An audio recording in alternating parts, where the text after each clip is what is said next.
Today on the Mayor Kin channel, are parents that alienate their children from their former spouse any better than Hamas? All my thoughts and more coming up right now.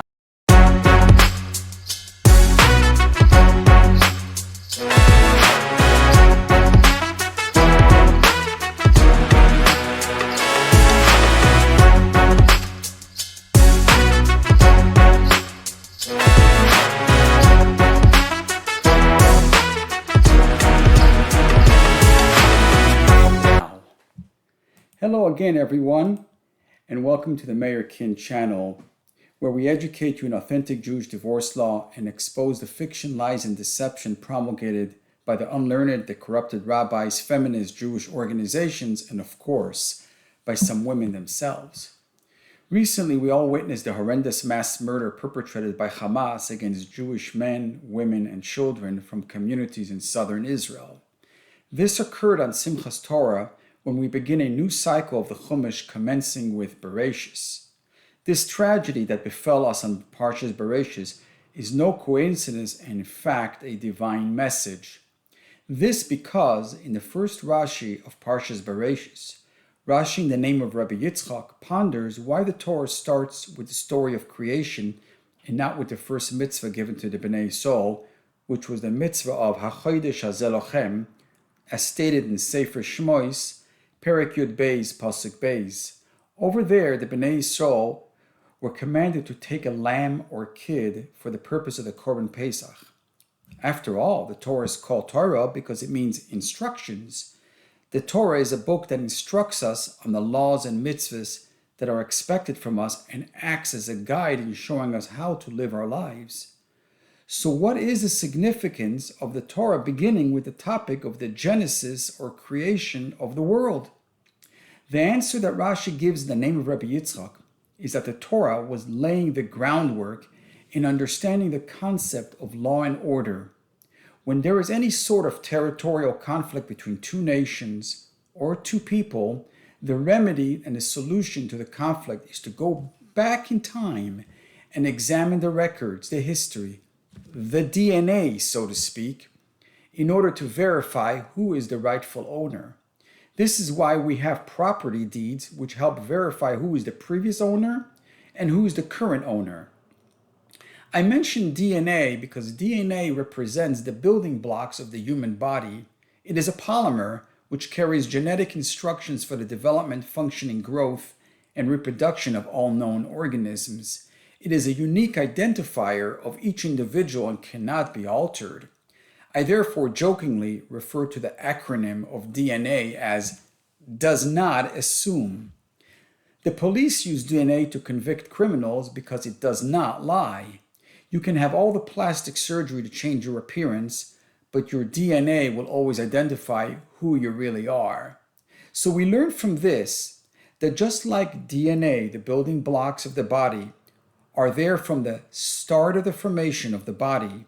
Similarly, if you want to get to the truth about something or someone, analyze the case back to its origins, and you will find that it will reveal the truth.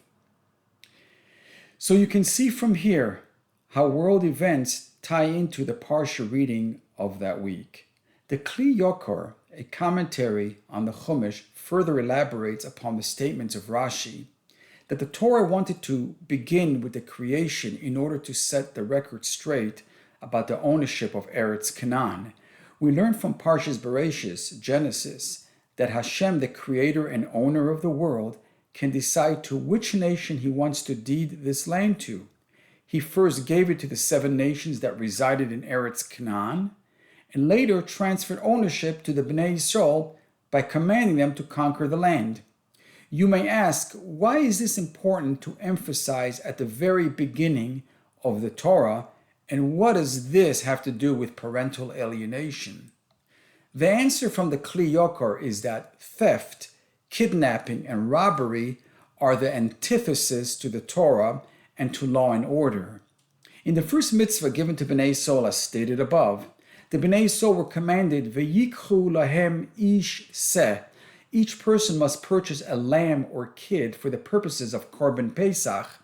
Our sages learn from the word Vayikchu that it must not be from stolen property. The root of the word vayikhu is kicha, which is seen in multiple psukim of the Torah, such as by the mitzvahs lulav, or the purchase of the Ma'oras HaMachpelah by our forefather Avram, and even with the subject of marriage, where a man acquires a wife, with her consent, of course.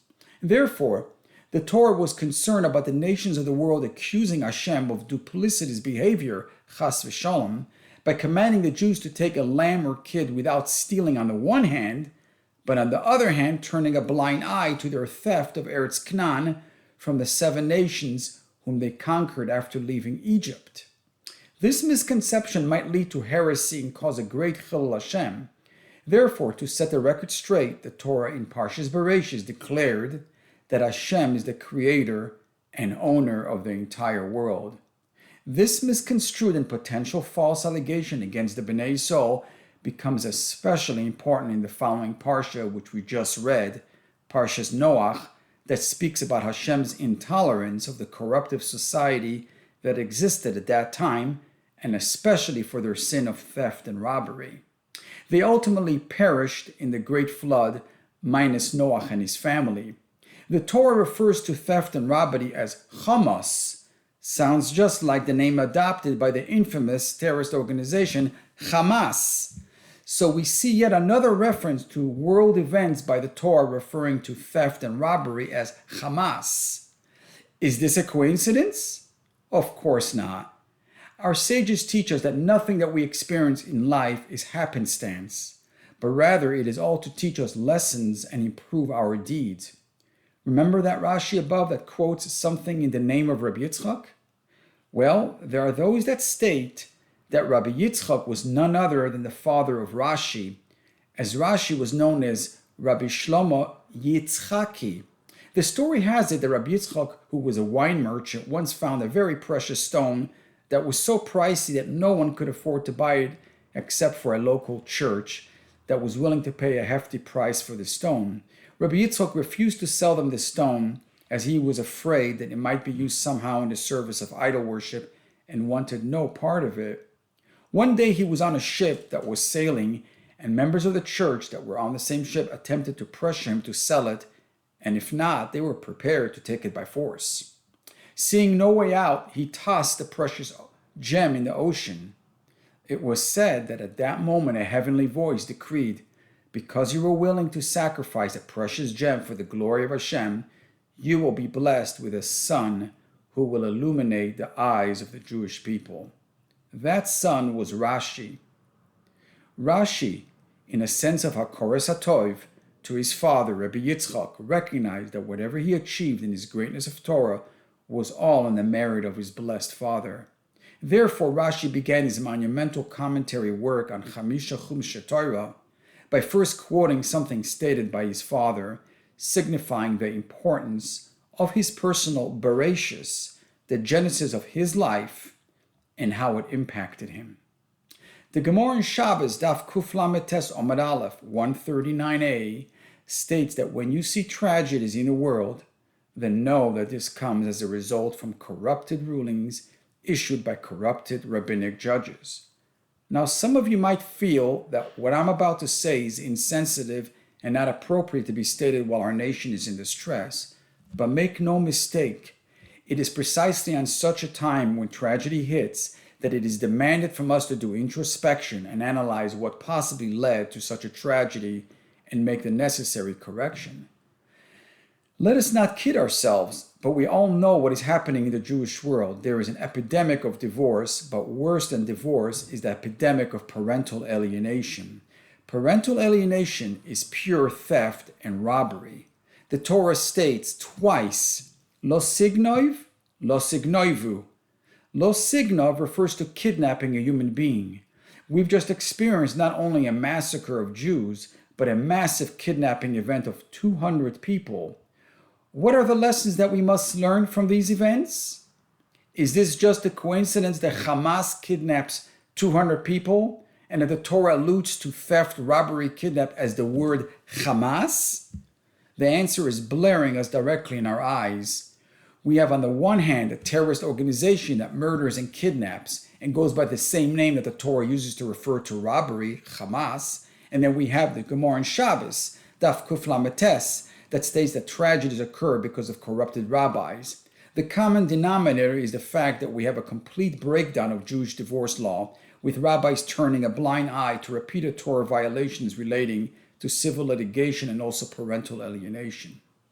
Who gave the woman the right to steal the children from their father, especially Jewish children whom the Torah entrusted with the father the mitzvah of chinuch and v'shinantam levanecha? It is the fault of our corrupted rabbis who allow this to happen. They allow women to litigate their husbands in the civil court against halacha and allow them to use the tools of the civil courts, social workers, etc., to assist in the stealing of the children from their father. When a spouse steals the children either through manipulating the court that she should have full custody, or by limiting visitations, or by actively alienating the children, she or he is no different than a Hamas terrorist who kidnaps children. This is because both Hamas and this spouse do not care about the child's emotional well-being.